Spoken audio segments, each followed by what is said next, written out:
ஈழப்படுகொலை நடந்து கொண்டிருந்த காலகட்டத்தில் தொடர்ச்சியாக அதற்காக போராடி பல முறை சிறைப்படுத்தப்பட்டு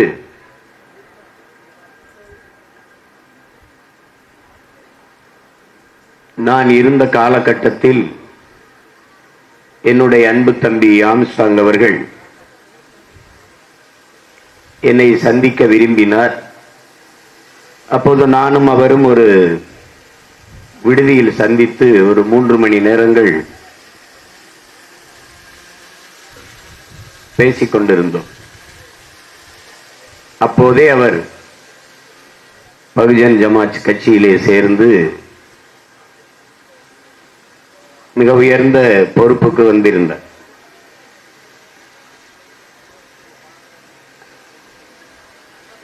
இப்ப எனக்கெல்லாம் ஒரு அந்த நேரத்தில் இருந்த வருத்தத்தை தம்பியிடத்திலே பகிர்ந்து கொண்டேன். நான் காங்கிரஸ் குடும்பத்தில் இருந்து அந்த பின்னணியிலிருந்து வளர்ந்து வந்திருந்தாலும், பிறகு திராவிட இயக்கங்களின் மீது பற்றுக்கொண்டு அதிலே பயணித்திருந்தாலும், கண்முன்னே நம் இனச்சாவு இதை நிகழ்த்தியவர்கள் நடத்தியவர்கள் எல்லாம் யார் என்று தெரிந்த பிறகு இந்தியம் திராவிடம் இந்த பற்றுகள் எல்லாம் தகர்ந்து விழுந்து விட்டது. அப்போது என் தம்பி ஆம்ஸ்ட்ராங் இந்திய தேசிய அரசியலிலே பகுஜன் சமாஜ் கட்சியிலே தமிழ்நாட்டின் மாநில பொறுப்பிலே இருந்தார். ஒரு 2 நீண்ட நேரம் அது நான் தமிழ் தேசிய அரசியலை எடுத்து பேச, அவர் இந்திய தேசிய அரசியலை பேச, இருவரும் அதே அன்போடு அவரவர் நிலைப்பாட்டோடு ஒரே இலக்கை நோக்கி பயணிக்க தொடங்கினோம். ஒன்றை என்னிடம் இளைய என் தம்பி தங்கைகளுக்கு நான் பதிவு செய்ய விரும்புகிறேன். ஒரு இளைஞன், அதுவும் மிக கீழ்நிலையிலிருந்து வளர்ந்து வருகிற ஒரு இளைஞன் தான் சிறப்பாக வாழ வேண்டும்,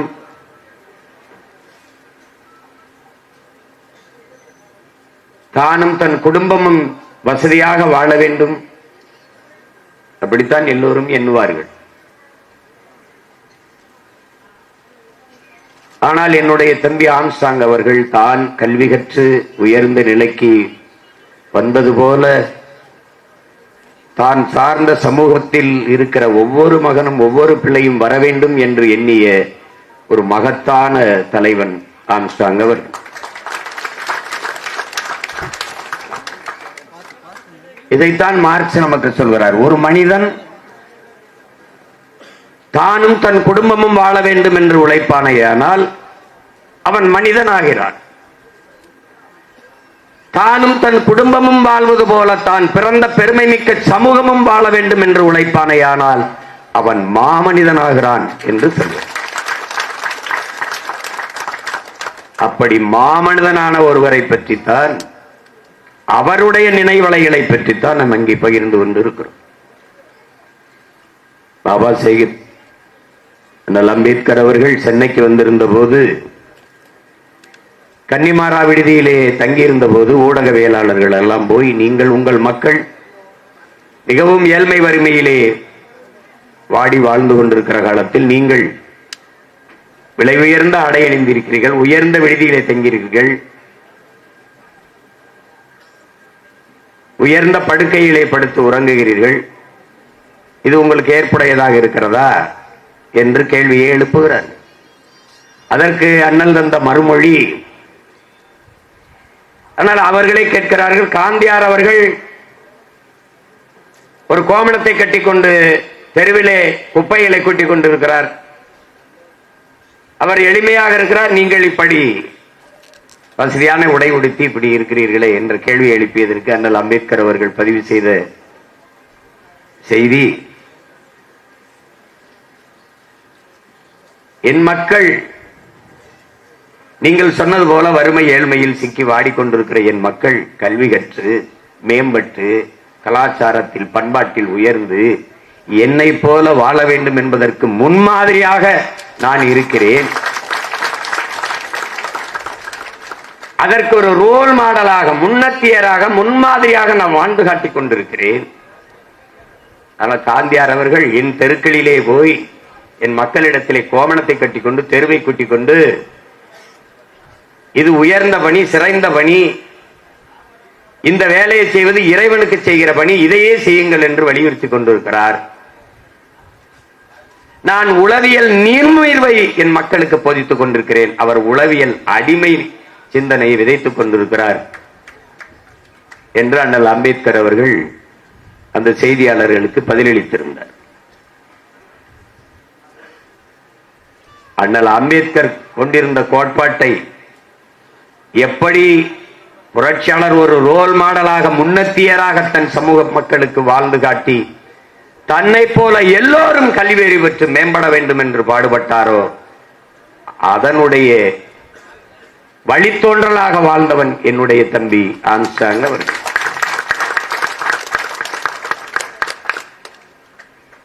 அறிவாசான் என்று அண்ணல் அம்பேத்கரை சொல்வது வெறும் புகழ்ச்சிக்கல்ல என் உடன் பிறந்தார்களே. ஆஸ்திரேலிய நாட்டிலே அந்த நாட்டினுடைய பிரதம அமைச்சர் உலகத்தின் தலை சிறந்த கல்வியாளர் சிலையை திறக்கப் போகிறோம் என்பது செய்தி. அவர்கள் எல்லாம் வாகனத்தில் போய்க் கொண்டிருக்கிறார்கள். உலகமே அவளோடு எதிர்பார்த்து கொண்டிருக்கிறது. நாம் எல்லோரும் தான். அங்கே போய் ஒரு அரங்கத்திலே ஒரு சிவப்பு பட்டு துணி போர்த்தி ஒரு சிலை மூடி வைக்கப்பட்டிருந்தது. அந்த சிலையை திறந்தார்கள். அங்கே அண்ணல் அம்பேத்கருடைய சிலை, மார்பளவு சிலை, உலகத்திலே ஆகச் சிறந்த கல்வியாளன் சிலை என்று ஆஸ்திரேலிய நாட்டிலே திறந்திருந்தார். ஒரு மனிதன் தன் வாழ்நாளிலே 10,000 புத்தகங்கள் படித்திருக்க வேண்டும், 10,000 மைல்கள் பயணம் செய்திருக்க வேண்டும். இது சீன பொன்மொழி. ஐயா இறையன்பு எழுதிய 10,000 மைல் பயணத்திலே அதை குறிப்பிட்டிருப்பார். ஆனால் ஒரு மனிதன் 64,000 புத்தகங்கள் தன் வாழ்நாளில் படித்தார் என்றால் அது அண்ணல் அம்பேத்கர், அறிவாசன் அண்ணல் அம்பேத்கர் மட்டும்தான். படுக்கிற இடம் கூட தான் படிக்கிற இடத்திற்கு அருகிலே இருக்க வேண்டும் என்று நூலகம் இருக்கிற இடத்திற்கு பக்கத்திலே அறை எடுத்து தங்கிய மகத்தான மேதை நம்முடைய அம்பேத்கர் அவர்கள். அந்த அறிவாசான் நமக்கு சிலை அல்ல, சிந்தனை. அதுபோல என் தம்பி ஆம்ஸ்ட்ராங்கும் நமக்கு வெறும் சிலை அல்ல, சிந்தனை. இங்கே அருமை பெரியோர்களே, நண்பு பெற்றோர்களே, என்னிலுமிலே என் தம்பி தங்கைகளே, அரசியல் அதிகாரத்திற்கு வந்தவன் அல்ல என்னுடைய தம்பி ஆம்ஸ்ட்ராங். அவன் கவுன்சிலரோ, சட்டமன்ற உறுப்பினரோ, பாராளுமன்ற உறுப்பினரோ, அமைச்சர் பெருமக்களோ எதுவும் இல்லை. அண்ணல் அம்பேத்கர் கற்பித்தது போல, கற்பி புரட்சி செய் ஒன்று சேர் என்று போதித்தது போல, தான் கற்றது போல எண்ணற்ற இளைய தலைமுறை தம்பி தங்கைகளை கற்க வைத்தவன் நம்முடைய தம்பி ஆம்ஸ்ட்ராங் அவர்கள். அதிலே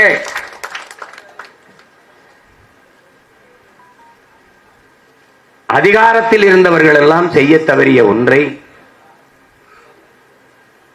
கல்வி மறுக்கப்பட்ட சமூகத்தில் இருக்கிற தமிழ் குடிகளில் எவ்வழி செல்வதென்று தட்டுக்கட்டு தவித்து நின்ற தம்பி தங்கைகளை தேடி பிடித்து தான் படித்தது போலவே பல ஆயிரம் பேரை சட்டம் படிக்க வைத்த ஒரு கல்வி வள்ளல் தம்பி ஆம்ஸ்ட்ராங் என்பதில் எவருக்கும் மாற்று கருத்து இருக்க முடியாது.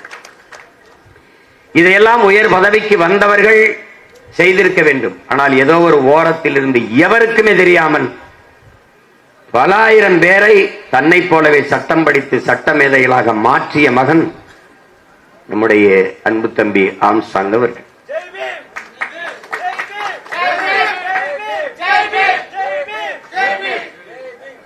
இதையெல்லாம் அவர் விதைத்த விதை, பிடல் காஸ்ட்ரோ சொல்வது போல, விதைத்தவன் உறங்கினாலும் விதை உறங்காது என்பது போல, விதைத்தவன் இன்று உறங்கி இருக்கலாம், ஆனால் அவன் விதைத்த விதைகள் பல ஆயிரக்கணக்கில் நீங்கள் முளைத்து நிற்கிறீர்கள். அநேகமாக இந்த கூட்டத்திலே வெள்ளை உடை அணிந்து நிற்கிற என் தம்பி எல்லோரும், என் தம்பிமார்கள் எல்லாம் அவரால் சட்டம் படிக்க வைக்கப்பட்ட தம்பிகளாகத்தான் இருப்பீர்கள் என்று நான் அறிகிறேன். இந்த மகத்தான பணியை செய்வதற்கு யாரும் முன்வர மாட்டார்கள். தான் சட்டம் படித்தோம், நாம் சம்பாதிப்போம், நம் வாழ்க்கையை பார்த்து கொண்டு போவோம் என்றுதான் இந்த சமூகம் போய்கொண்டு இருக்கிறது. மக்கள் பணி செய்ய வருகிறோம் என்று வந்த மகத்தான பெரும் பெரும் தலைவர்கள் என்று நாம் நம்பிக்கொண்டவர்களோட தானும் தன்னுடைய வாழ்க்கையும் என்றுதான் போய்கொண்டிருக்கிறார்கள்.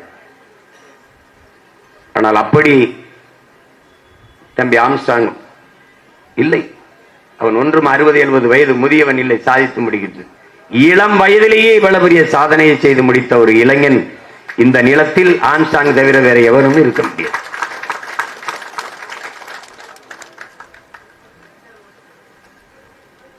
வண்டியிலே வரும்போது, வன்னூரிலிருந்து இறங்கி வரும்போது என்னிடத்தில் ஓராண்டு ஓடிவிட்டது அதற்குள்ளே என்று இங்கே சொன்னவர் கூட சொன்னார்கள். தம்பியினுடைய உடல் கிடத்தியிருந்த இடத்தில் நான் வந்து பார்க்கும்போது மிகுந்த மனவழியை அடைந்தேன்.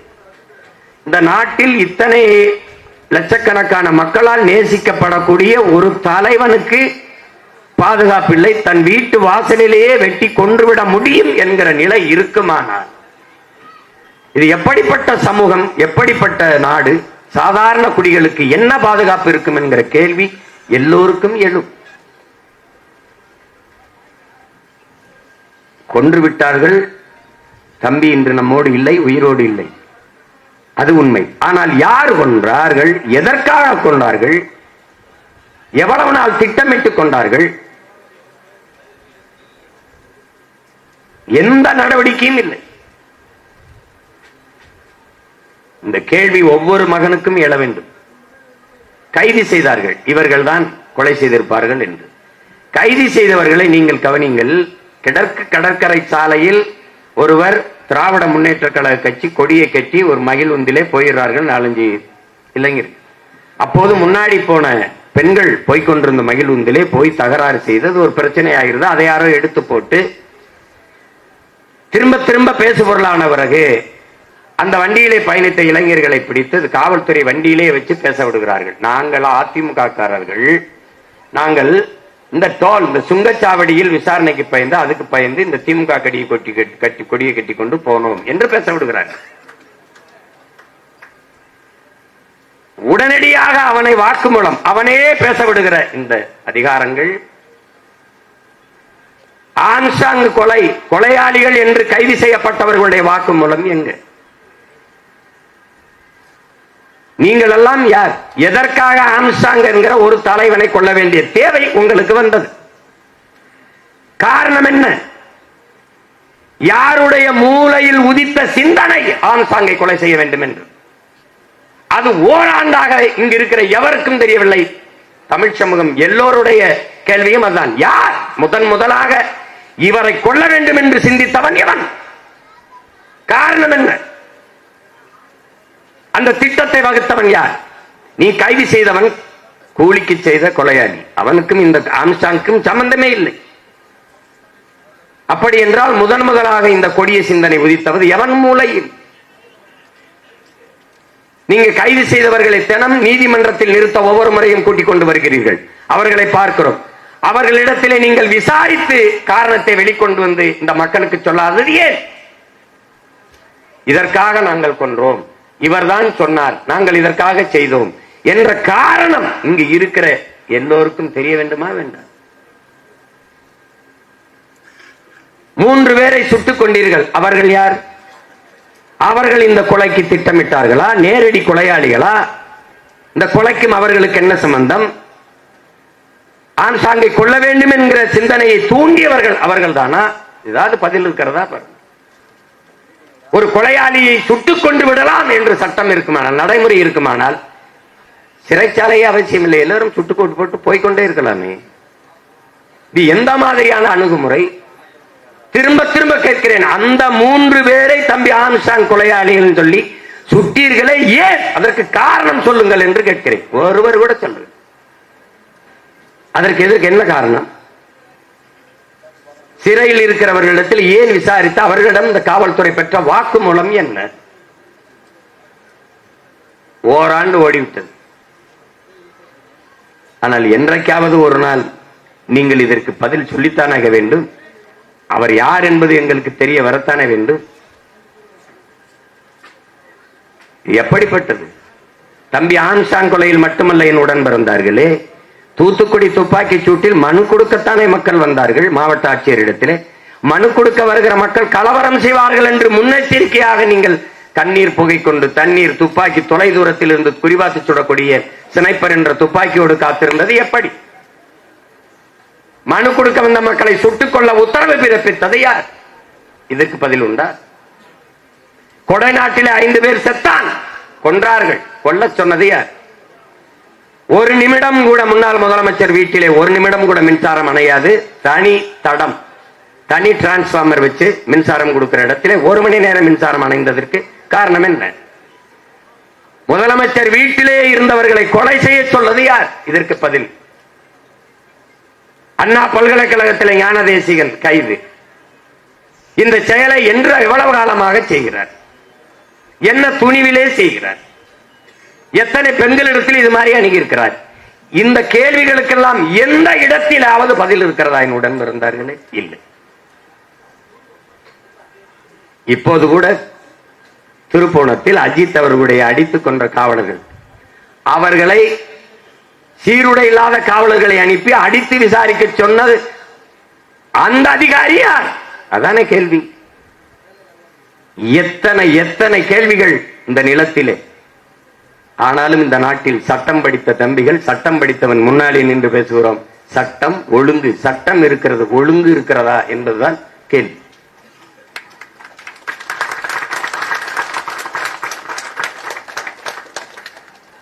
அடிமை சமூகத்தின் விடுதலைக்கு என் அன்பு மக்களே, வறுமையில் இருக்கிற ஒரு வீட்டை ஒரே ஒரு மகன் உழைத்தந்த வீட்டின் வறுமையை போக்க முடியாது. அது மாதிரி அடிமைப்பட்டு கிடக்கிற ஒரு நாட்டை ஒரே ஒரு மகன் போராடி விடுதலை செய்ய முடியாது. ஒரு ஆம்ஸ்ட்ராங் நமக்கு பத்தாது. இனி ஒவ்வொருவனும் ஆம்ஸ்ட்ராங்காக மாறுவதை தவிர நமக்கு வழி கிடையாது.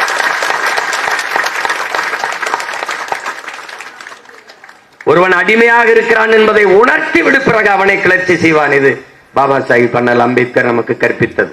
நாம் அடிமைகள் என்பதை உணர்ந்து தெளிந்த பிறகும் நாம் கிளர்ச்சி செய்யவில்லை என்றால் இந்த இனம் எழுச்சி பெறுவதும் மீட்சி பெறுவதும் விடுதலை பெறுவதும் வாய்ப்பே கிடையாது. ஒரே ஒரு தலைவன் நமக்கு அரிதினும் அரிதாக பிறந்தான், ஆம்ஸ்ட்ராங்.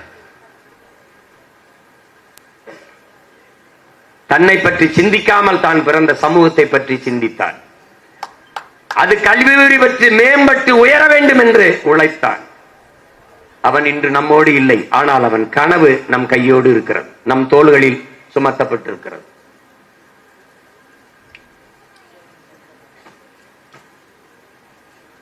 அவனால் உருவாக்கப்பட்ட தம்பி தங்கைகளே, தூர இருந்து அவனை நேசித்து வாசித்து சுவாசித்துக் கொண்டிருந்த உடன் பிறந்தார்கள் என் போன்ற அண்ணன்களும் உங்களோடு இணைந்து நாங்கள் நிற்கிறோம் என்பதை நீங்கள் நினைவில் வைத்துக் கொள்ள வேண்டும்.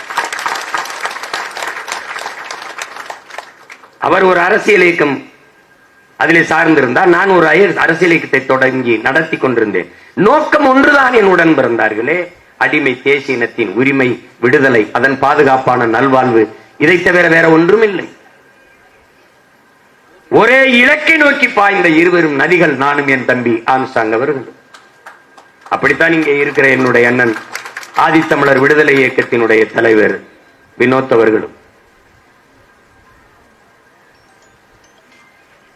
2016ஆம் ஆண்டு ஆட்சியின் செயல்பாட்டு வரைவிலே ஆதித்தமிழர் விடுதலை இல்லாது மீதி தமிழர் விடுதலை வெல்லாது என்கிற முழக்கத்தை முன்வைத்த மகன் உங்கள் உடன் பிறந்தவன் என்கிற திமிரிலே சொல்கிறேன். உடல் எவ்வளவு வேண்டுமானாலும் உறுதியாக இருக்கலாம், ஆனால் கால் உறுதியாக இல்லை என்றால் ஒன்றும் செய்ய முடியாது.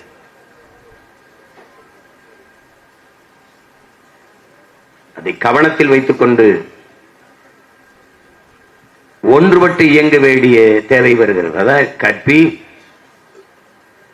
புரட்சி செய் ஒன்று சேர் என்ற நம்ம புரட்சியாளரின் போதனைக்கு ஏற்ப நாம் எல்லாம் ஒன்றிணைய வேண்டிய கால தேவை உருவாகி இருக்கிறது. ஆம்ஸ்ட்ராங் இருந்து நம்மை எல்லாம் எவ்வளவு உணர்வு சூடேற்றி உசிப்பி எழுப்புவாரோ அதைவிட இறந்து சிந்திய ரத்த துளிகளால் நம்மை எல்லாம் பல மடங்கு உணர்வு சூடேற்றி உசிப்பி இருக்கிறான் என்பதை நாம் நினைவில் வைத்துக் கொள்ள வேண்டும். ஒரு ஆம்ஸ்ட்ராங் 1000 தம்பி தங்கைகளை அறிவார்ந்த தம்பி தங்கைகளாக வீரியமிக்க நல்மணிகளாக உருவாக்க முடியும், விதைகளாக உருவாக்க முடியும் என்றால் ஒவ்வொருவனும் ஆம்ஸ்ட்ராங்கா மாறினால் சமூகம் மாறுமா மாறாதா என்பதை கேள்வியை நீங்களே எழுப்பிப்பார்கள். ஒரு மகனால் இவ்வளவு முடிந்ததென்றால் ஒவ்வொருவனும் ஆம்ஸ்ட்ராங் ஆனால் உறுதியாக சமூக மாற்றம் நிகழும். அது எவராலும் தடுக்க முடியாது.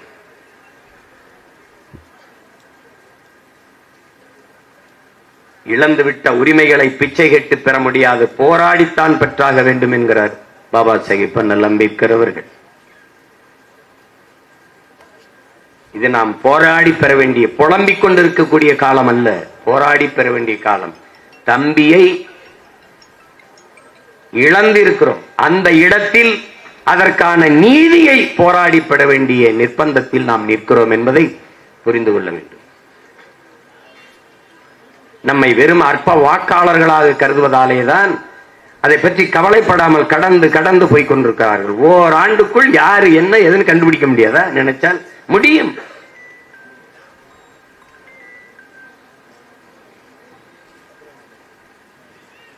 நான் கூட கேட்டேன், நீங்க எப்படி இந்த ஆம்ஸ்ட்ராங் இதை இவ்வளவு கவனக்குறைவா விட்டீர்கள் என்று. காவல்துறையில் சொல்கிறார், நாங்கள் 2 முறை எச்சரித்தோம் என்கிறார். உங்கள் உயிருக்கு ஆபத்து இருக்கிறது, அதாவது த்ரெட்டன் இருக்கிறது என்று எச்சரித்தோம். எச்சரிப்பது காவல்துறையின் வேலை இல்லை, பாதுகாப்பதுதான் காவல்துறையின் வேலை. எச்சரிப்பது என்னுடைய தம்பியில் கூட தான் என்னை சொல்வார்கள், அண்ணா பாதுகாப்பாருங்கண்ணா, அண்ணா பத்திரம்னா, நீங்க கவனம் என்ன. அது காவல்துறையின் வேலை அல்ல. எச்சரிப்பது காவல்துறையின் வேலை இல்ல, பாதுகாப்பது தான். எப்படி இருக்கிறது? 2 முறை நாங்கள் எச்சரித்தோம், அவர் கவனம் இல்லாமல் இருந்து விட்டார்கள். இது எப்படி? எவ்வளவு பொறுப்பற்ற பதில். சாதாரணமா வலையொலியில் யூடியூப்ல பேசுறான்ல, அவனுக்கெல்லாம் 2 போலீஸ் ப்ரொடெக்ஷன் கொடுத்திருக்கு இந்த நாடு. யாருன்னு நான் சொல்ல வேண்டியதில்லை. இந்த சமூக மாற்றத்திற்கு நின்ற மகத்தான ஒரு இளைஞனை பாதுகாக்க இந்த நாடு தவறிட்டது. பதர்களை பத்திரப்படுத்தி விட்டு வீரியமிக்க நெல்மணியை தொலைத்து விட்டார்கள் இவர்கள். கொடுமை. பேப்பர் மில் அந்த ஆலை இருக்கிற அந்த சாலைக்கு தம்பி பெயரை வைக்க சொல்லி வலியுறுத்தினேன் என்று. இன்று கோரிக்கை வைக்கிற இடத்திலே இருக்கிறோம், நாளை நிறைவேற்றுகிற இடத்திற்கு வருவோம், அவ்வளவுதான். எப்போதுமே என் உடன் பிறந்தார்களே, மக்களின் பிரச்சனைகளை, மக்களின் கோரிக்கைகளை அரசு கையில் எடுக்கவில்லை என்றால், கவனம் எடுக்கவில்லை என்றால், அதிகாரத்தை அரசை கையில் எடுப்பதை தவிர மக்களுக்கு வேற வழி இல்லை. இதைத்தான் அண்ணல் அம்பேத்கர் அதிகாரம் மிக வலிமையானது என்று போதிக்கிறார். அவரை வாசித்து நேசித்து அவர் வழித்தோன்றலாக வருகிற நான், அதிகாரம் மிக வலிமையானது, அதை அடைந்து விட்டால் அனைத்தும் எளிமையானது என்பதை பின் சேர்த்தேன். அதிகாரம் மிக வலிமையானது என்றார் அண்ணல் அம்பேத்கர். ஆம், அந்த அதிகாரம் எம் மக்களுக்கானது என்பதை பின் சேர்த்து முழக்கத்தை முன்வைத்தேன். அனைத்து துன்பப்பூட்டுகளுக்குமான சாவி ஆட்சி அதிகாரம் மட்டுமே என்கிற அதேதான் என் அன்பு தம்பி ஆம்ஸ்ட்ராங் வலியுறுத்துறான். நமக்கு இரு இலக்க ஆட்சி அதிகாரம் தான். அதை அடைவதற்கு முன்பு அவர் சொல்வது, நாம் ஆட்சியாளர்கள் என்கிற உளவியல் நிமிர்வு வர வேண்டும்.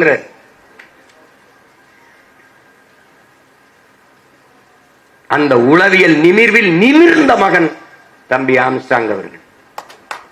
முதல்ல நான் யாருன்னு நான் நிமிரணும்ல. நீ தாழ்த்தப்பட்டவன் சொன்ன நான் தாழ்த்தப்பட்டவன் ஆயிடுவேனா? உன் வார்த்தையே பார், நான் தாழ்ந்தவன் அல்ல, தாழ்த்தப்பட்டவன். யாரால், எவனால், எப்போது? இந்த கேள்வி எழுதா இல்லையா?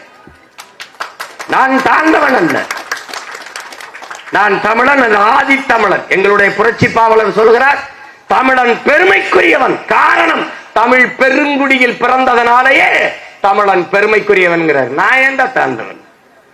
உலகத்திற்கு அறிவியல், அரசியல், நாகரிகம், பண்பாடு, கலை, இலக்கியம் எல்லாவற்றையும் கற்றுக் கொடுத்தவன்.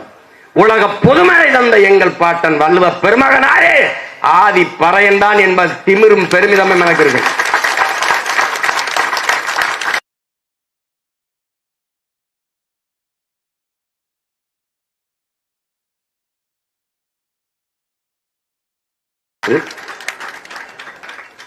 நீ அப்படித்தானே சொல்ற? கடவுளை கடன் கொடுத்து இறைவனை வழிபடுகிற இறைவனை இரவல் கொடுத்த இனத்தின் பிள்ளைகள் நாம். அந்த திமிரும் பெருமிதமும் வராத வரை நமக்கு நிமிர்வில்லை. நம்முடைய தாத்தா ரெட்டமலை சீனிவாசனை விட கல்வியாளன் வேணுமா தமிழ்நாட்டிலே? பிறப்பின் அடிப்படையிலே பேதம் பாராட்டுகிற இந்த வர்ணாசிரம கோட்பாடுகளுக்கு எதிராக ஒரு மாற்று கோட்பாட்டை உருவாக்கிக் கொள்ளாத வரை உனக்கு விடுதலை இல்லை. எந்த சொல் உன் மீது இழி சொல் என்று சுமத்தப்படுகிறதோ அந்த சொல்லை எழுச்சி சொல்லாக மாற்றாத வரை உனக்கு விடுதலை இல்லை. அப்ப என்ன செய்யலாம்? இங்கே யார் பறையன் என்று கேட்டால் நான் தான் என்று நிமிரடா. அதான்டா எழுச்சி.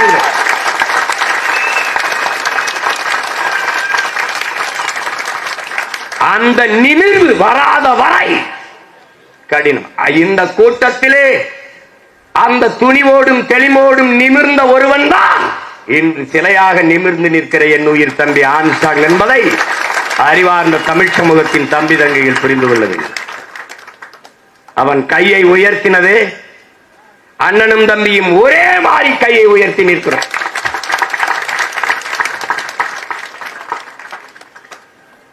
அது புரட்சி ஓங்குக, புரட்சி வெல்லும், ஜெய் பீம், எப்படி வேண்டுமானாலும் எடுத்துக்கொள்ளலாம்.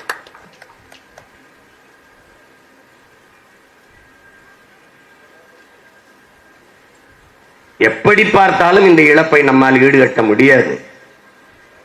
ஆனால் தம்பிக்கு நாம் செய்ய வேண்டியது நீதியை பெற்றுக் கொடுத்து அவன் காலடியில் சமர்ப்பிக்க வேண்டும். அவனுடைய கனவை நாம் நிறைவேற்ற வேண்டும்.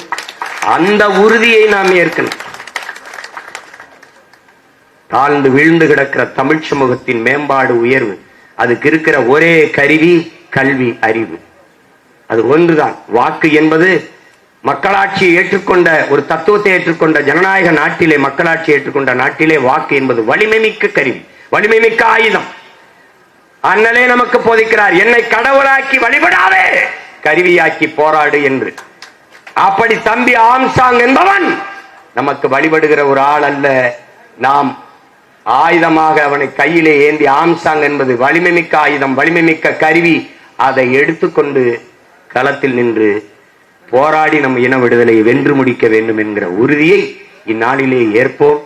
என்னுடைய ஆருயிர் இளவல், என் அன்பு தம்பி, பகுஜன் சமாஜ் கட்சியினுடைய மாநில தலைவர், சமத்துவ தலைவன் ஆம்ஸ்ட்ராங் அவர்களுக்கு என்னுடைய உளப்பூர்வமான புகழ் வணக்கத்தை செலுத்துவதில் நான் பெருமை அடைகிறேன். அவனுடைய கனவு நம் கைகளில் இருக்கிறது. அதை நிறைவேற்றும் வரை சற்றும் தளர்ச்சியின்றி தொடர்ந்து போராடுவோம்.